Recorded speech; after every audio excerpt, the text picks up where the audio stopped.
So, hey there, y'all. I'm back.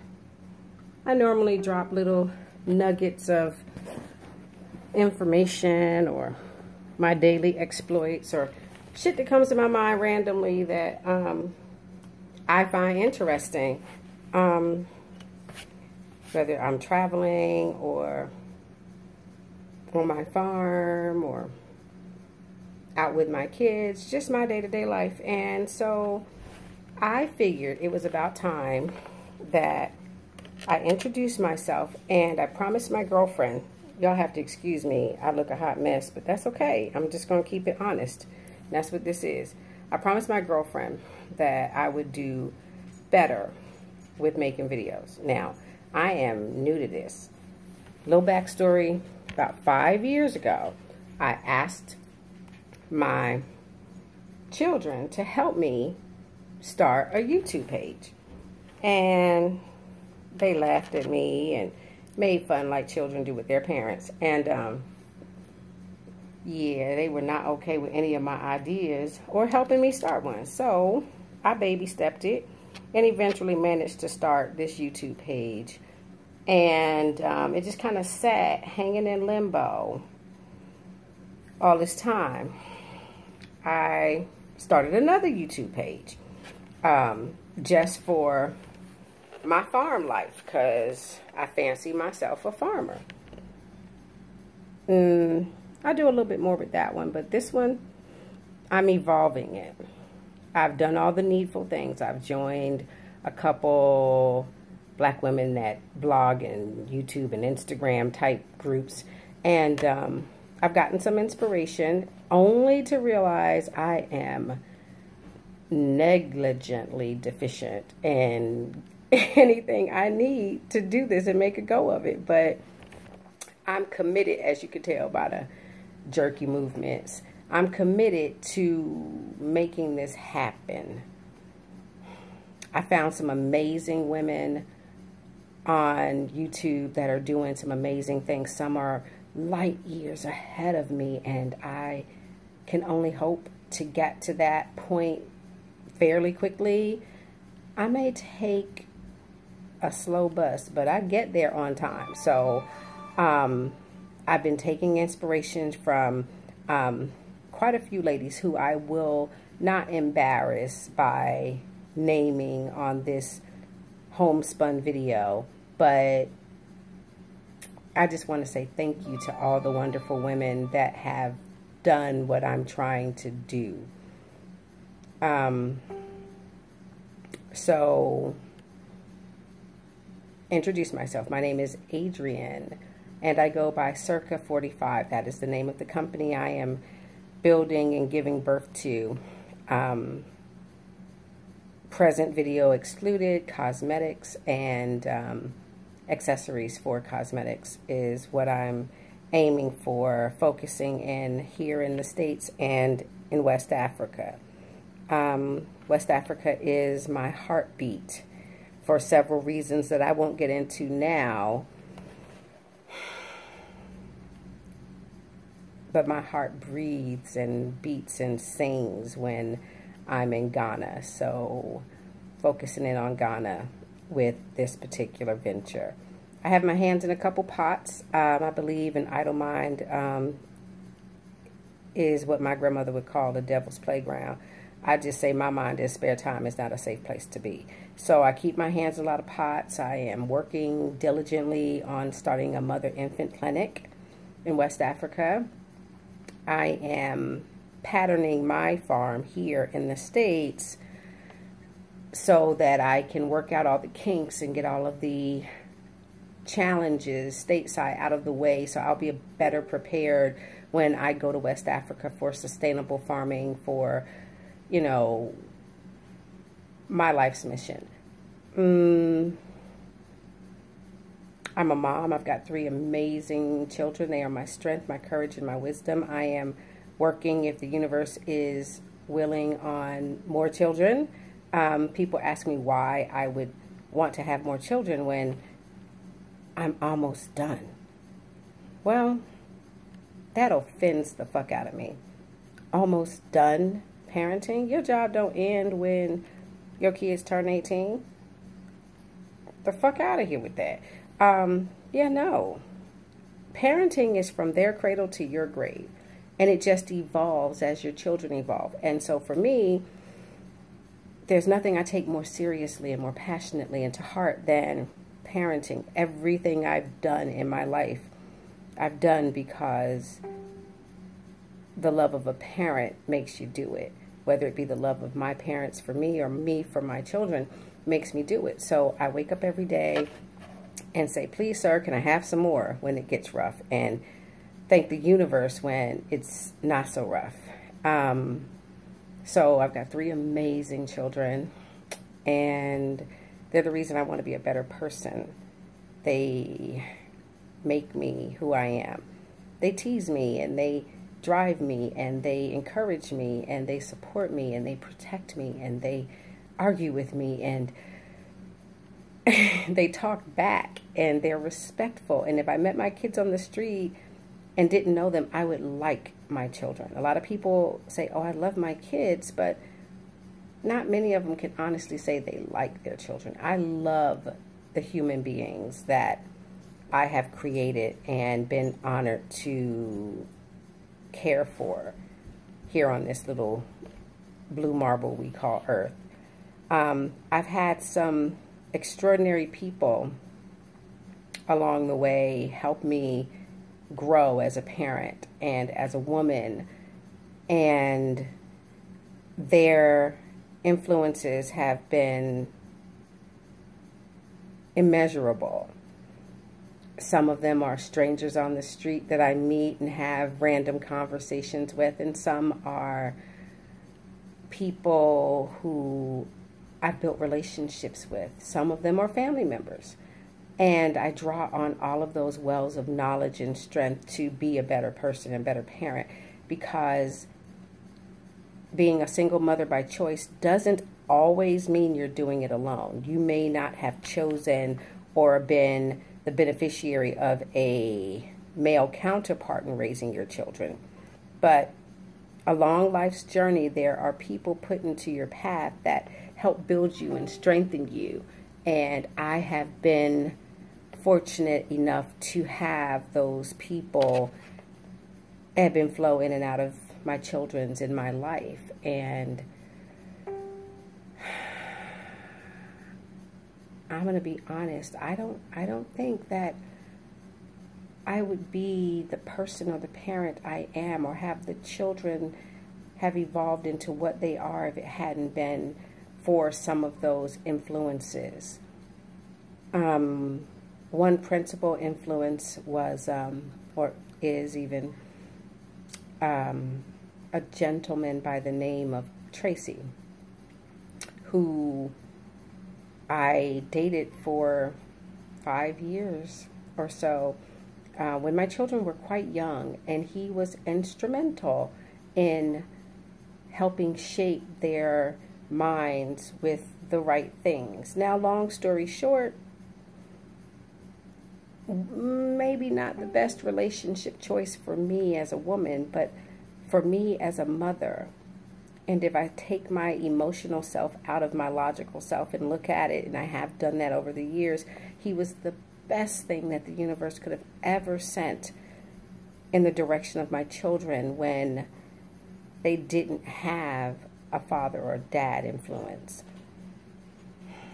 He taught my youngest son to stand up and pee. And that may sound really trivial, but that's real big for guys. I mean, if I were to catch a grown-ass man right now going to sit down and pee every 5 minutes, I would be a little taken aback. But he taught him to stand up and pee, and he taught them to be accountable and to honor your mother. He taught them respect and how that looks, not just in the words, but in the deeds. He taught them respect. Respect for themselves, respect for others. And he taught them to laugh and to play, and he taught them responsibility, and he taught them the things that I was teaching them, but he reinforced it. He taught them to love each other, and all you have is each other. And he filled their hearts and their lives with so much joy and love that for all intent and purposes, he's their dad. Because see, being a father is one thing, but being a dad is an act of courage and a choice. And he chose to step in, and he was quite younger than I, but he chose to step in to a ready-made familial environment and do his best with these children I had. And, you know, we broke up and life went on, and other people from work and my social life ebbed and flowed very cautiously in and out of their lives and left healthy, positive influences on them. And I am so grateful for that. And many, many moons later, after Tracy and I lost contact, I looked for him too. I looked for him all over social media, and I looked for him through internet searches and public record, and even looked for his mom and dad, because I knew he couldn't have just fallen off the earth. And we didn't split scratch that. It was painful for me, but it wasn't ugly or on a negative discordal note. When it was over, as my grandmother says, a lady always knows when to exit the room. And when it was over, I knew when to exit. As difficult and as painful and as heart-wrenching as that was, it was time, and life evolved. So I knew he hadn't fallen off the earth, and all of my searches came up in vain. And so one day I'm on Facebook, and randomly there was one of these 6 degrees of separation friends that are only associates through Facebook popped up, and his name was Michael. And I went on. I don't stalk people's pages. Once you become my friend, if I peruse your page and peruse your info before I add you, and I feel like, you know, you're crazy, match my crazy, I go ahead and add you. But then I don't usually go back to your space. If it doesn't come up on my timeline, I don't see it. I don't know about it. We just keep it moving. So this particular time, this dude named Michael popped up, and I was like, something just compelled me to say, you know, who is this Mike? Let me check him out, even though I added him some time ago. And I went to his page, and he lived in the same town and area that I lived when Tracy and I were originally together. And I was like, wow, that's rare, because I don't have very many friends from that area, personally or social media-wise. So I drilled in a little bit more. I said, who is this person? So when I drilled into his friends, he had one mutual friend. I said, who is this mutual friend? Click on it. Tracy. After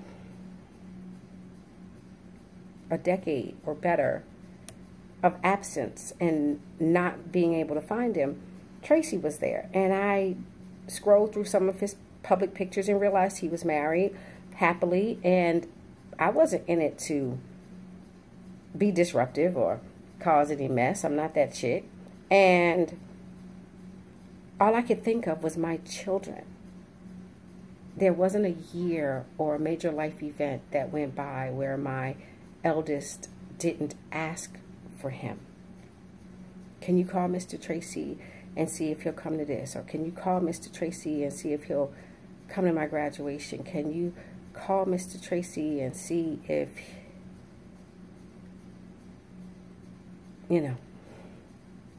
And so it rung in my ears. So not wanting to be that chick, I didn't add Tracy as a friend. I didn't do it. But I did go back into Michael's page. And since we were friends, I sent him a message in hopes that he was unlike myself and actually checked his messages on Facebook. And I just sent him a brief note and said, hey, you don't know me very well, but we have a mutual friend, blah, blah, blah. And for my kid's sake, who this man was like a father to, can you please just reach out to him and give him my number and tell him it's not for me, and I'm not trying to be messy, but my kids miss him. Mike messaged me back and was like, I got you. I got you, Adrian. I was like, all right. And he did. And on the 21st of April last year, my phone rang from one of those flyover states, you know, not going to call no names, but one of them flyover states that I fly over and people fly over. Nobody really lands. Well, they do, but that's another conversation. But it was a flyover state. And I'm looking, I'm like, I don't even know who this is. And I'm not about to answer this phone because, you know, the way the telemarketers and the bill collectors and the bugaboos and the fuckboys are. Not really trying to do that. But something compelled me to say, this is the most random state ever to call your phone. So I picked it up. And I said, hello. And it was like magic. The first words out of his mouth was, hey, sugar, how you doing? This is Tracy, as if I didn't already know. And it just changed the landscape of my life, because I knew then that there was someone else who cared enough about my children and about his placement in our lives, albeit changed enough to reach out. And we talked and we caught up, and I chatted, and tried to squeeze a decade worth of life into one phone conversation, because I was holding on to it like air, like breath, like blood flowing through my heart. I was holding on to it because my kids were at school and they were in different places, and he called at a time when I couldn't give them the phone and say, hey, guess who I got on the phone? So I proceeded to send him text messages of all the pictures I had in my phone of the kids and their phone numbers, and it's like, please just get in touch with them. So somewhere about an hour into the conversation, he says, I said, well, where are you at? And he told me, after he told me he had followed my oldest son's athletic career, and he even noted some things on ESPN that my son had been a part of, and he was like, your son has a unique name. Nobody's going to forget that name, and how random is that? And so he had followed his athletic career. He knew where he went to school, so he had a general idea. And so he said, I guess you're wondering why I never reached out for you, and blah, blah, blah. And I was like, well, you know, life is what it is. And I mean, we're here now. That's all that matters. And he says, well, I said, well, I got to come see you. I mean, the kids have got to see you, or at least the kids have got to come. And he's like, well, that's going to be kind of hard to do right now. And I said, why? I said, you know, I get it. We got to plan it. But, you know, I'm good. I'll put up on a plane or whatever. It's not about me. I'm not trying to be messy with your wife. He said, no, it's not even that, because I know you're not that chick. He says, I'm in the hospital. I'm like, damn, Tracy, what you doing in the hospital? And he's like, well, you know, I kind of got this bad heart. I said, you had a heart attack? Now, mind you, he wasn't even 40. So I was like, you had a heart attack? And he said, well, no, not really.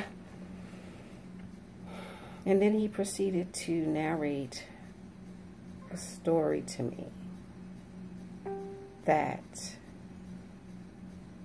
has, from that day, April 21st, to this day, July 8th of 2017, August 8th of 2017, that has changed everything. The way I look at joy, the way I perceive this aspect of life, the way I value him. And so at that time last year, his heart was operating at less than 30%. He needs a heart transplant. And all of the decisions he's made, long-term, short-term, with regard to me or the children or anything else, has been predicated on that reality. And he put some other things that I'm just going to say for another story time into perspective for me, and what I and my children deserve versus what he knew he was going to have to go through. And I wanted to be mad because I feel that people need to be given information and facts so that they can make decisions. And I felt as if at a point in time in our history, my ability to make a decision was taken away from me because he made it. He made the executive decision. And I wanted to be mad, but I understood his logic and his rationale, and I got it. Because when you separate your fact from emotion, and when you blow a few more candles out on the birthday cake, your perspective and your reality shift. And as an adult mom of older children who has had the benefit of the best this man had to offer to children, I couldn't be mad. I understood why he did it. He saw something that I had no way of seeing. And so, like I said, it was operating under 30% at that time, and he's been on the A1 transplant list for some time. And over the past year, I've watched the man who essentially has meant everything to my children and me slowly slip away.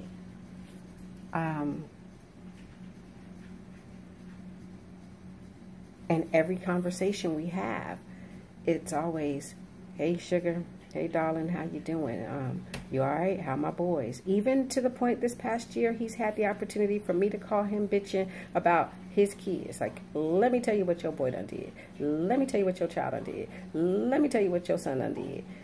Because I'm finna go off.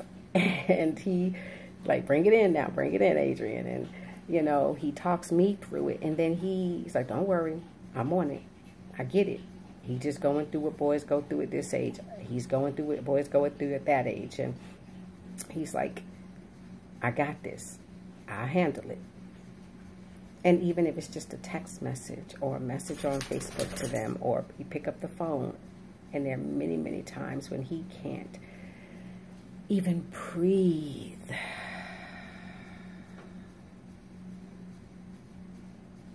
And he calls them and say, hey, what's going on? And in between the cracks of calling me or me calling him, and there's been more times that he's in the hospital than I care to shake a stick at. And we have conversations, and sometimes he shields me from even the reality that he's in the hospital. Or as he puts it, the hotel, his vacation spot. And he manages to put things in a painless way so that I can slowly process the reality that that big old heart of his, that heart that has carried the weight of his body and his life, that exudes as so much love, that he still manages to care after the people he's leaving behind. He is dutiful and diligent, and he is the epitome of what love and strength are. And don't get me wrong, once upon a time he was that dude. You know how they get hoeing and street running and lying and cheating and when your dick game is vicious, you just wield your weapon without, concern or care for the wreckage you leave in your wake. That dude. And life and circumstance has changed him, and his big old heart that is slowly failing him refuses to allow him to fail my children. And when they call him and talk to him about video games, Mr. Tracy, let me tell you about this game. Mr. Tracy, let me tell you about my girlfriend. Mr. Tracy, let me tell you about football. Or when I call him and be like, Tracy, the sky blue and it's falling in on my head, or whatever, that big old heart won't allow him to fail others. And yet it's failing him. And I'm going to be honest, I loved Tracy from a place and time that I've kept shielded and protected and hidden, and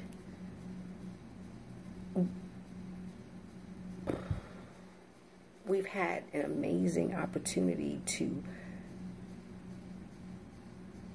catch up and hash out and explain away and heal and find that thing that matters at the end of the day. And not many people can say they have that opportunity. So in that regard, I am so fortunate.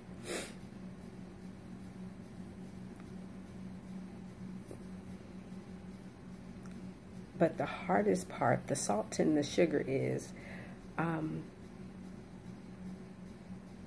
even though it's from a distance, I'm watching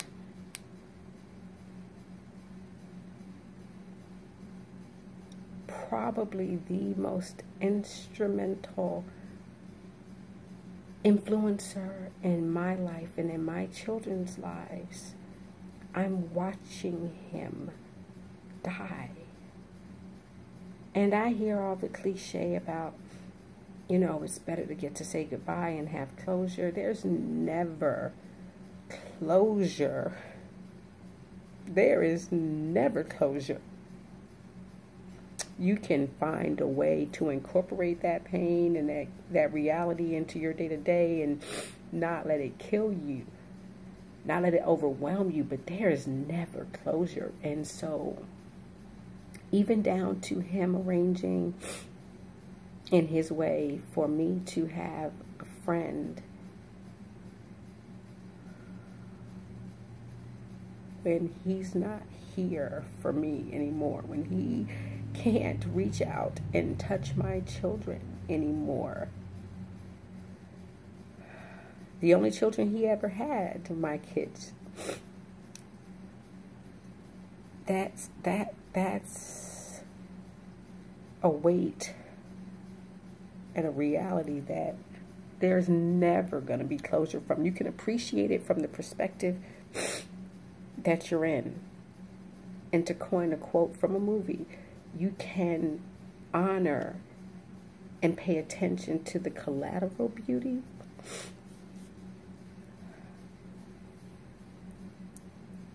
But that's in the front of the story. That doesn't help much. And I have a conflict with wanting to vibrate and will a heart in his direction, because, as he put it to me, Adrian, it's not a kidney, it's not a liver, it's not a lung even, it's not bone marrow, it's a heart. And in order for me to get a heart to live, somebody else's child has to die.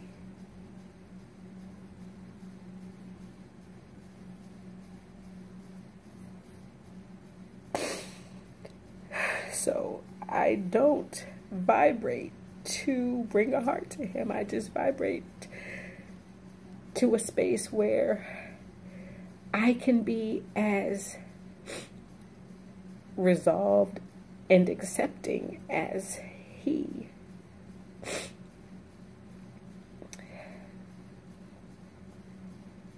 This is not exactly how this particular video was supposed to go, but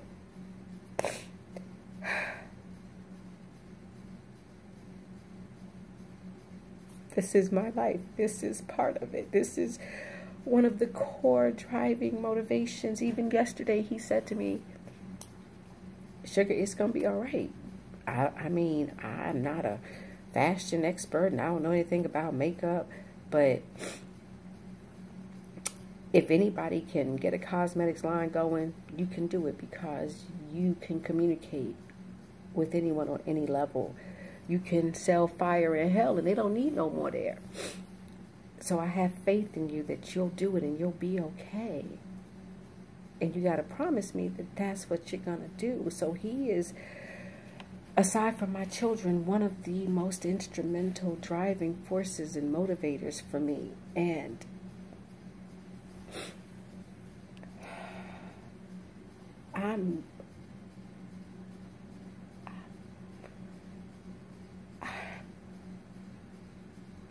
I'm losing him.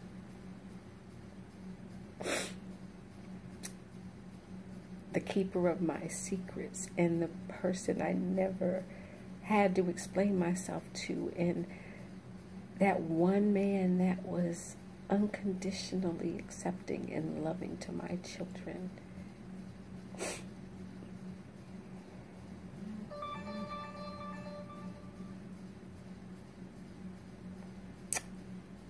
So, before it gets a little crazy, that's China messaging me on my other phone on WhatsApp, because I got shit to buy. Before it gets any further out of control and before I get to the bottom of this cocktail, I'm going to end this here and just say, I'm Adrienne Rachel, and my company is Circa 45, and it is my esteemed pleasure to meet each and every one of you that eventually makes it to this video, and that I thank you for listening and getting to know a little bit about me and hearing my little story about Tracy and what he meant to my children and what he still means while there's still breath in his body and blood in his heart, what he still means to us. And I promise I'll be back and do better. All I need to do now is get a better video camera and lighting and finish up my mess of a dressing room in here. And then I'll just go out and be amazing and great and make magic happen. So from my heart to yours, be good to yourself. Love me, love you.